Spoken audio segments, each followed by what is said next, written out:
Shane Farmer is going to come and give a very personal message for us today. But before he does, we want you to take a look at this video.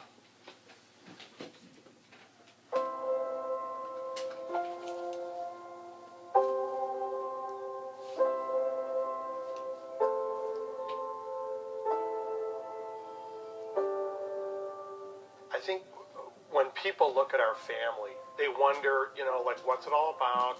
Can I touch? Can I talk? Can they understand? Do they not?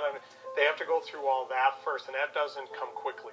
Melissa's in this power wheelchair with this box on it. They just take a look, and they just usually stare. People may see that we may be a little strange or a little different than most families. The hard part about Micah's disability is that Micah looks so normal. When you have a child who at times appears normal and they're not in a wheelchair, they don't have these physical manifestations of their disease. It's just different. When he's really out of control, it's scary for other people because they don't know what this kid's going to do, what he's not going to do. How do you act around him? How don't you act around him? I think there's moments when we probably look like a normal family. And I think there's moments when people don't even want to make eye contact with you because they're so uncomfortable. The bad thing is you get those looks, and when that's his typical behaviors, and people sometimes don't understand, they judge Andres like he's a bad kid or he's just showing off, but he just can talk. Most people go, wow, that's got to be so hard. I mean, I've had so many people say that to me. And like, oh, you're such a special mom. I'm like, no, I'm not a special mom. I am just a mom. And any mom and dad will do anything for their children.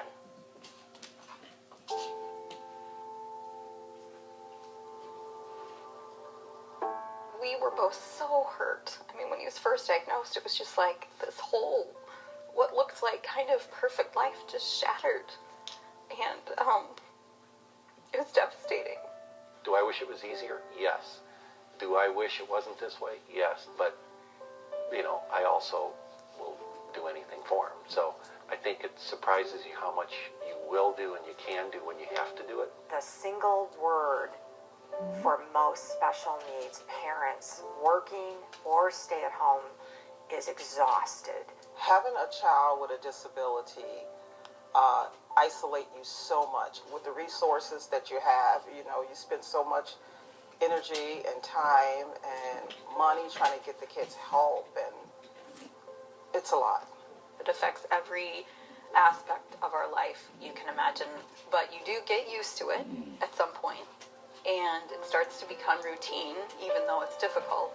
All parents of special needs children fear, what's going to happen if we predecease our kids, and we probably will, and who's going to take care of, who's going to make sure it's all going to work.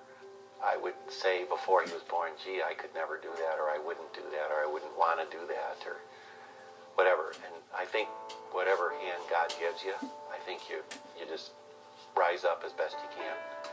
And because you love and you're willing to do whatever it takes.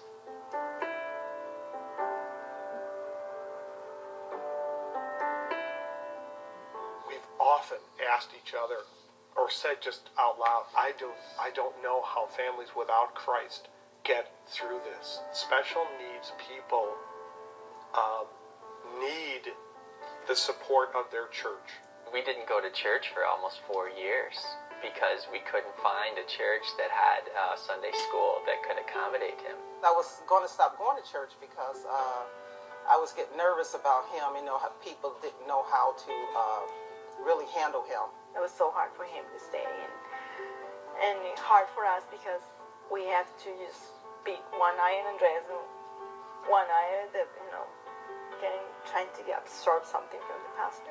Bringing him here and to church on Sundays, they make me feel like they cared about him, and they cared about me. And it was just such a relief. The play has really helped him to be sociable. He's really come out a lot. And to all the ladies, all the other mothers in the Penguin Project, I love you guys. They just give me such strength. Andres loves it here. Every time he comes here, his friend comes and welcome him and take him to, to play or do these activities. He's well taken care of. So yeah, give us a little time for us and go do our thing. We've been here now for 4 years since Jackson was able to start coming with us and then going to church every weekend as a family together, and it's been a massive blessing. To know that he's okay and that he's safe and no one's bothering him and that it's not a painful, hard experience for him, it's huge.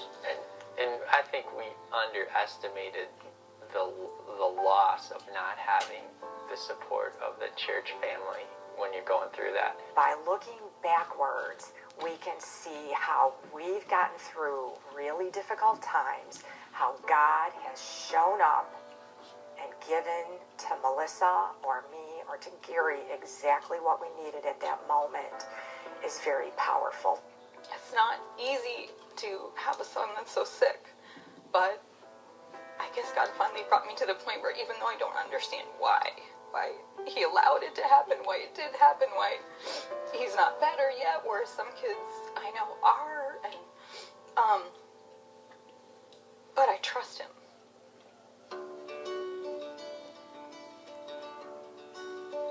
Little things are big things. Little thing could be look at the family, look at the child, smile. Doesn't think it's a big deal, but it means a lot to the family. It keeps me going. I'm okay. I'm accepted. I think before I had a child with special needs, I was very uncomfortable around someone like that because I just didn't know what to do. I would say err on the side of reaching out and not pretend that they're not affected and not disabled, but just don't be afraid to reach out and ask. If you want to get to know a child with special needs, or you want to, be friends with a family that has a child with special needs, just ask their parents, because they would be happy to tell you how to interact with their child because they want that so much. All of our families, every single one of them needs prayer and knowing people care about you. Enter into people's pain a little more. I think as human beings, we need to do that. Whether it's a special needs child or other hard issues in life. You don't have to fix people's problems, but if you can enter into their pain and just listen.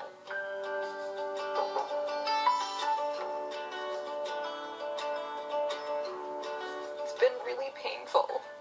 But that pain has brought an incredible intimacy with God for both of us. I think my relationship with God is very intimate because of all the pain in this, and because I'm so dependent on him, because it's a tough road. But there's so much beauty in that. It's changed us, and we're better people, even though it's really hard. We're a lot better people than we were before. Gary and I would never be the people we are today if it weren't for Melissa. We absolutely would not have our priorities in line. We would not know what's important in life. And for that reason alone, I am very grateful to Melissa coming into our world.